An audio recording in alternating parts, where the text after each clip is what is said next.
போட்டியாளரான என்னுடைய கணவர் பூவை கணேசன் போட்டிக்கு தயாரா இருக்கிறாரு. தன் கணவரான பூவை கணேசனோடு பாக்ஸிங் செய்வதற்கு தேதியையும் இடத்தையும் நாம் தமிழர் கட்சி ஒருங்கிணைப்பாளர் சீமான் குறிக்கச் சொன்னீர்கள். காணும் பொங்கல் அன்று பாக்ஸிங் நடைபெறும் என தேதி குறித்து குறிப்பிட்ட இந்த மைதானத்தையும் தயார் செய்து காத்திருக்கிறோம்.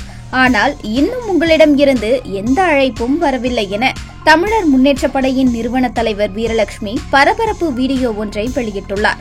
சீமான் அவர்களே, என்னுடைய கணவர் பூவை கணேசன் அவர் கூட பாக்ஸிங் செய்வதற்கு தேதியும் இடத்தையும் குறிக்க சொன்னீங்க. நாங்க தேதியும் இடத்தையும் குறிச்சோம். காணும் பொங்கலாகிய இன்னைக்குதான் போட்டி நடைபெறதா இருந்துச்சு. காலையில இருந்து உங்ககிட்ட இருந்து பதில் வரும் நாங்க எதிர்பார்த்தோம். ஆனா எந்த ஒரு பதிலும் வரல. ஆனா போட்டியாளரான என்னுடைய கணவர் பூவை கணேசன் போட்டிக்கு தயாரா இருக்கிறாரு.